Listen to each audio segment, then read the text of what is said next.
Bienvenidos a un nuevo bloque de Conciencia Saludable. Y en este caso tenemos no solamente a uno, sino a dos invitados muy especiales. Ellos son Andrés y Fernando Lasagni, que ambos son ingenieros y nos van a contar su particular historia. Ingenieros argentinos, nacidos en Cinco Saltos, Río Negro, y que de alguna manera su derrotero, sus estudios se iniciaron acá en Argentina y dieron frutos en el exterior. Ellos nos van a contar su particular historia y dónde están hoy presentes, haciendo historia, se podría decir, investigaciones de primer nivel internacional. Bueno, bienvenidos Andrés y Fernando, ¿cómo están? Muy bien, muchísimas gracias por la invitación y la verdad que una alegría de poder estar en contacto nuevamente con Argentina y de transmitirles un poco lo que estamos haciendo en Alemania en mi caso y en el caso de Fernando en España. Bueno, ahora voy a saludar a Fernando, que también está conectado por Zoom en otro lado de Europa. ¿Qué tal, Fernando? ¿Cómo estás?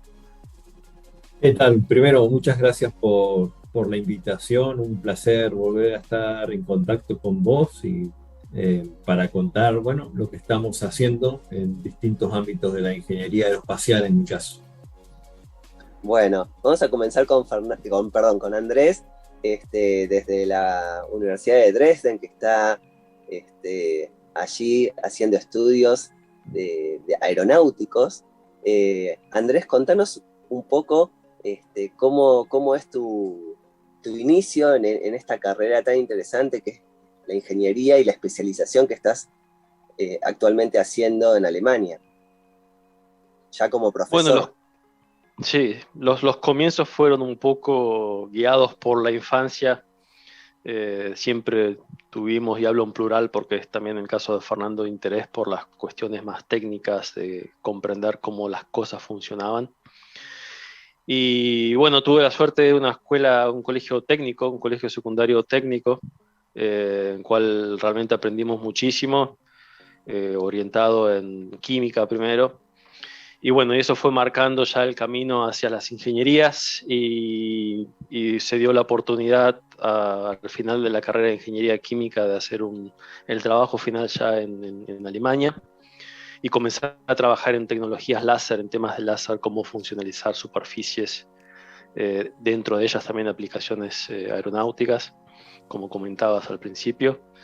Y bueno, es un camino que se ha dado, tampoco es que se ha planeado todo exactamente, ¿no? Se fueron tomando las oportunidades que había y bueno, hoy trabajo en la Universidad de Dresden, también en el Instituto Fraunhofer, desarrollamos equipos láser, tecnología láser, tratando de batir récords mundiales de velocidades de procesamiento.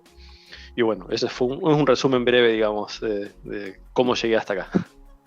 Bueno, ahora vamos a pasar a Fernando. Fernando, comentame también desde tus inicios allí en Cinco Saltos y cómo seguiste con tu hermano gemelo los estudios hasta derivar cada uno en Europa, ¿no? Sí, la verdad que con Andrés hacíamos un tándem muy bueno. Yo creo que nos potenció mucho ser gemelos y tener los mismos intereses. eh, Porque además cuando uno estaba bajo de energía, el otro estaba alto y digamos que nos empujábamos, ¿no? Nos alentábamos a no bajar los brazos en muchos aspectos, digamos, cuando estábamos estudiando.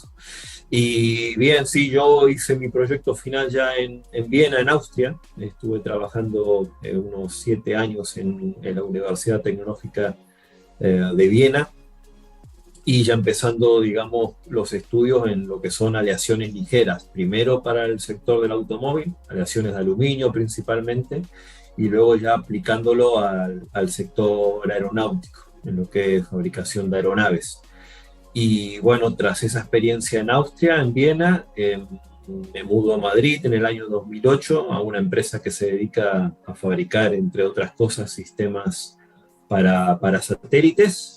Y bien, al año otro cambio más, aterrizando en Sevilla, en este caso, y bueno, donde me desempeño hoy como director técnico de materiales y procesos en el Centro Avanzado de Tecnologías Aeroespaciales. Bueno, la verdad que un CV, un currículum de cada uno impresionante, daría para un programa entero cada uno. Este, bueno, contame, Andrés, vamos a hacer un ping-pong entre los dos, ya que es muy interesante lo que cada uno tiene que decir. Andrés, contame las imágenes que tenés atrás tuyo, y si tienen que ver con, bueno, los desarrollos, los proyectos que están realizando allí en la Universidad de Dresden o en el centro Handhofer.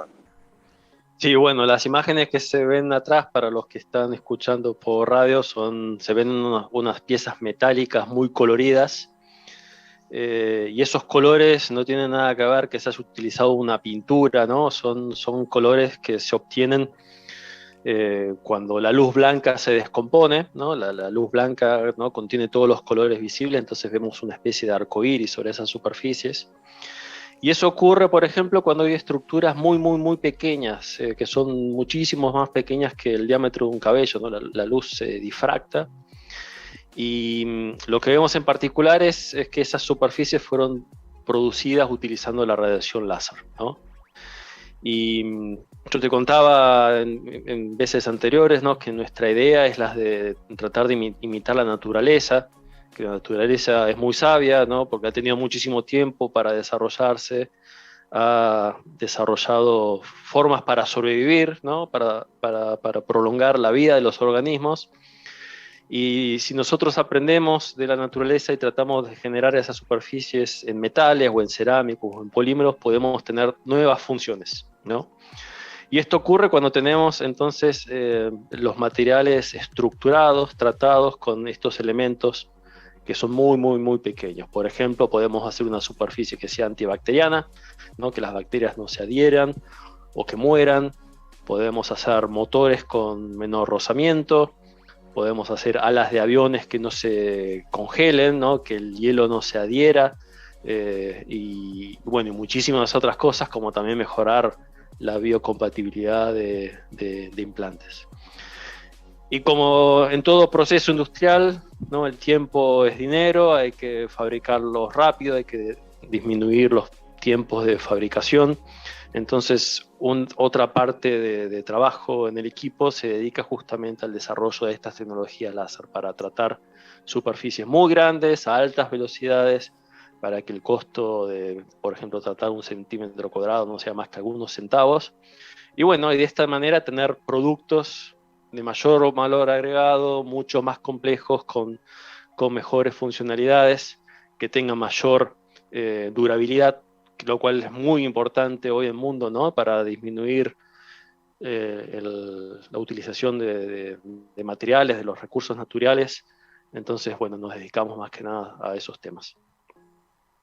Excelente, bueno. Y Fernando, ahora tu camino desde los últimos años ha derivado, más que proyectos terrestres, en proyectos espaciales. Contanos un poco este camino que has iniciado, y desde los primeros proyectos hasta hoy, con una misión muy importante hacia Júpiter. ¿Nos podés contar un poco esa breve historia espacial tuya? Sí, a ver, nosotros tenemos un equipo que se dedica principalmente a desarrollar, optimizar y mejorar procesos de fabricación en el sector aeronáutico y en el espacio.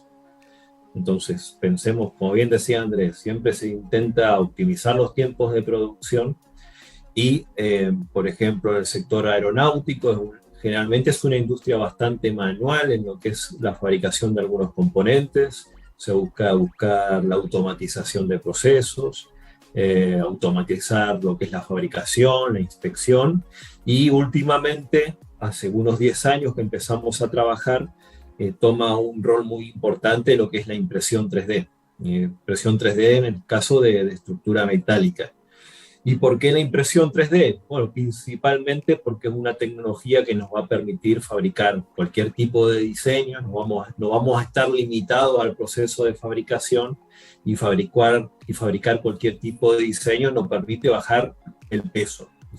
Y bajar el peso en la industria aeronáutica es bajar el consumo de combustible. En la industria espacial nos permite lo que es bajar muchísimo los costes de lanzamiento, ya que poner un Quirón en el espacio cuesta alrededor de unos 20.000, 30.000 euros.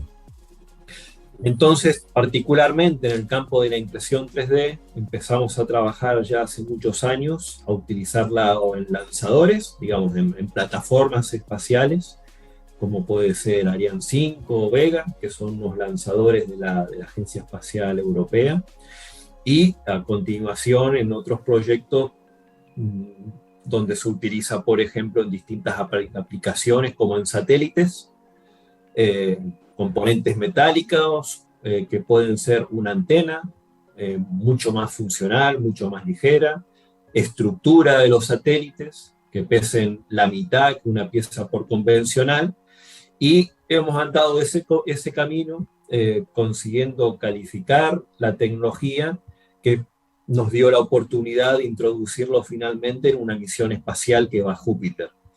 Y aquí básicamente se trata de la sonda espacial JUICE, que va a estudiar las lunas gélidas de Júpiter, y nosotros lo que hemos fabricado es parte de esa estructura, consiguiendo bajar en 15 kilogramos el peso de la estructura. Estaba gorda, digamos, y había que buscar una forma de aligerar el peso, que no había forma de hacerlo por tecnología convencional, y ahí es donde entramos nosotros con la impresión 3D. Pero decirte también que no nos vamos a quedar solo en Júpiter, ya estamos trabajando en otra misión que se llama ERO, de la Agencia Espacial, que consiste en ir a Marte, aterrizar, recoger muestras y volver a la Tierra. Y ahí tenemos ahora otra oportunidad y otra necesidad, ¿no? Donde la impresión 3D vuelve a tomar un aspecto muy crítico dentro de esa misión, también para aligerar el peso de la sonda espacial. Es decir, que con estos proyectos le están haciendo ahorrar a la Agencia Espacial Europea muchos miles de euros. Sí, son muchos miles de euros en lo que es el coste de lanzamiento, pero también luego en la viabilidad técnica. Por ejemplo, esta nave espacial que va a Júpiter tarda 7 años y medio en llegar, pero luego va a operar 3 años en el sistema joviano, ¿no? Que el sistema joviano sería el sistema que sería Júpiter y sus lunas. Y eso implica usar combustible para acercarse a las lunas. Cuando tenemos gravedad, entonces cuando nos vamos a otra luna, tenemos que salir de ese campo de atracción y necesitamos energía. Y el peso de la sonda espacial empieza a ser importante. Entonces, no es solamente ahorrar dinero en el lanzamiento, sino que la misión sea viable técnicamente. Si esa sonda espacial pesa mucho más de lo que pesa ahora, no podría operar 3 años allí en las órbitas de Júpiter. Perfecto, buenísimo.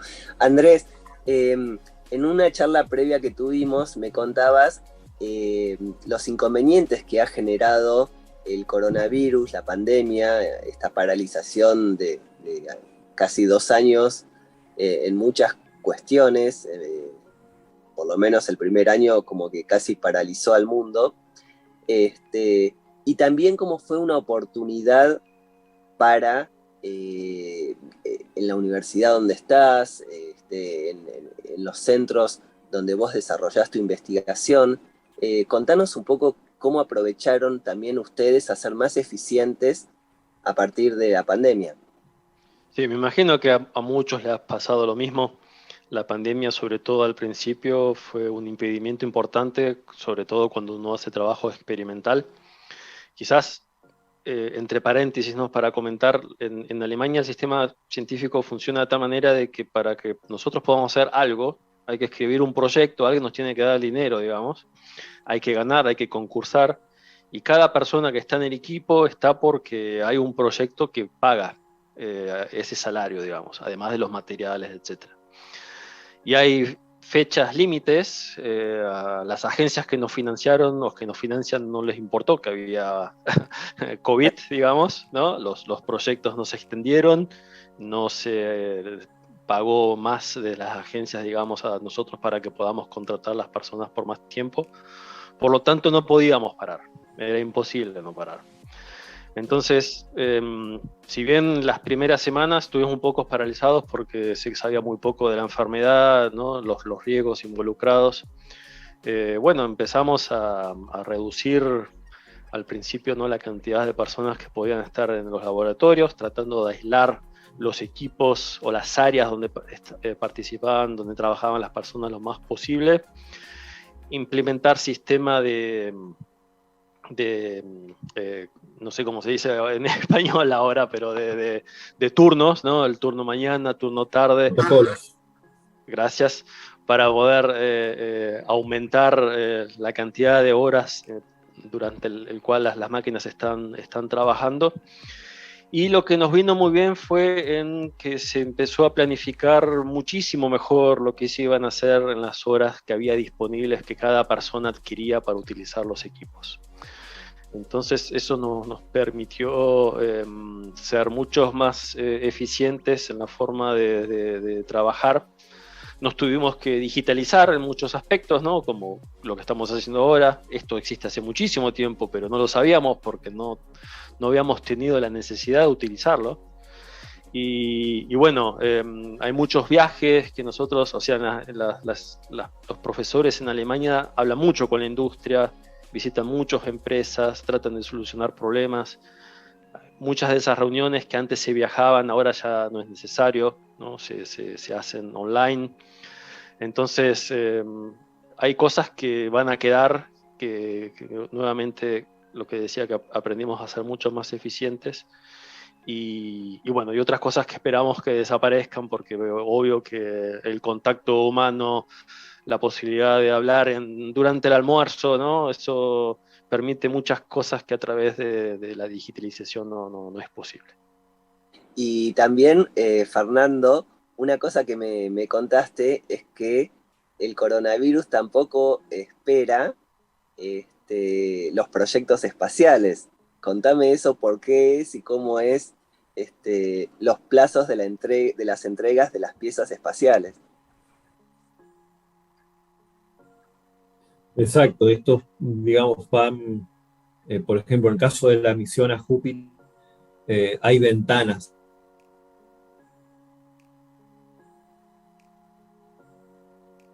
Pasado esa ventana de tiempo, si no se lanza la sonda, no se van a volver a alinear los planetas para tener esa oportunidad hasta dentro de mucho tiempo.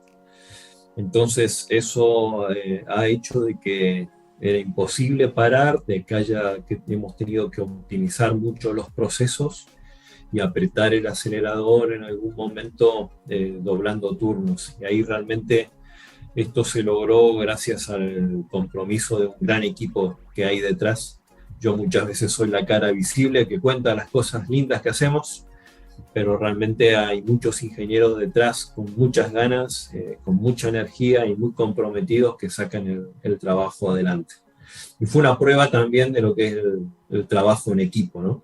Realmente nos puso a prueba a todos y bueno, por suerte ya estamos saliendo de esta situación que nos ha tenido 2 años bastante complicados en todo el mundo. Bueno, yo como reflexión final quería pedirles a cada uno, primero a Andrés y después a Fernando, así seguimos con este ping-pong, una reflexión sobre la importancia de estudiar, de perfeccionarse. El mundo necesita cada vez más ingenieros. Argentina también necesita cada vez más ingenieros o chicos que se dediquen más a las ciencias duras. Y me parece que el ejemplo de ustedes es muy acertado, es un gran ejemplo digno de contagio, hablando de virosis. Así que bueno, si me quieren dar una reflexión. Bueno, dijiste que comienzo yo, entonces, a ver, las ciencias duras, que se llaman, ¿no?, las ciencias de la ingeniería, nos permiten desarrollar nuevos productos, transformar las materias primas en elementos que tienen mucho mayor valor agregado, y eso permite a los países ser más ricos, ¿no? Un teléfono celular muy caro que pesará, no sé, 500 gramos, puede salir puede costar 1.000 euros, mil dólares, ¿no? La misma cantidad en trigo, ¿no? Para por ahí hacer la comparación con el agro. Bueno, hay que juntar bastantes kilos de trigo para lograr tener, o sea, llegar a ese valor de 1.000 dólares. Y bueno, es indispensable, es totalmente necesario que para desarrollar los países, para mejorar la calidad de vida, que se haga ingeniería. Tenemos también en el mundo que solucionar muchísimos problemas, tenemos problemas con la energía, tenemos problemas con el clima. Esos problemas no se van a resolver solos, ¿no? Si bien está bien protestar y hacer un montón de cosas, pero bueno, la mejor forma de protesta sería estudiando ingeniería, porque tenemos que diseñar los procesos del futuro que van a ser más eficientes, que van a gastar menos combustible, tenemos que cambiar la movilidad, tenemos que hacer un montón de cosas. Y no solamente, entonces, esto es importante para mejorar la calidad de vida de las personas en un país, sino para que tengamos un futuro mucho más seguro, más eficiente, y bueno, y para parar con los problemas medioambientales que son bastante terribles, ¿no? Los últimos 10 años han sido muy, muy negativos en la evolución del impacto de los procesos en el ambiente. Fernando, si nos querés contar. Sí, yo voy a agregar algo más a lo que ha comentado Andrés.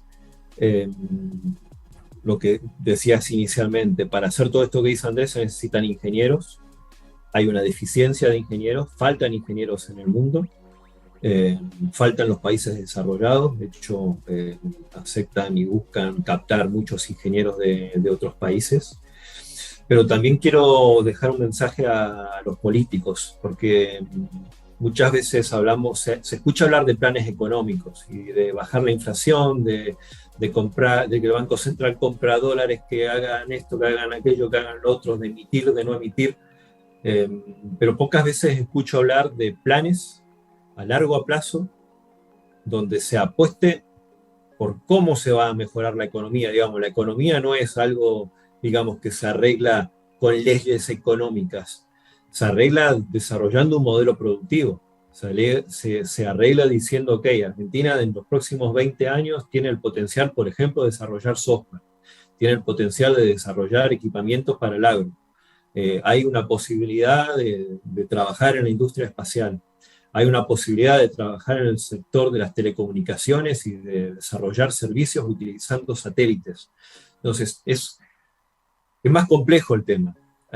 Hay que pensar a largo plazo qué se va a hacer, cómo se cambia el modelo productivo, cómo se cambia la política luego fiscal, si vamos a matar a las empresas a impuestos o vamos a intentar que aparezcan más empresas que nos permitan bajar los impuestos y que eso luego haga más eficiente a esas empresas para que puedan competir.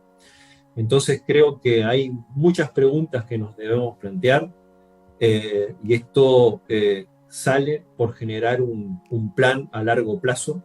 Hay que acordar un modelo, hay que discutirlo y hay que respetarlo para los próximos 30 años, gobierne quien gobierne.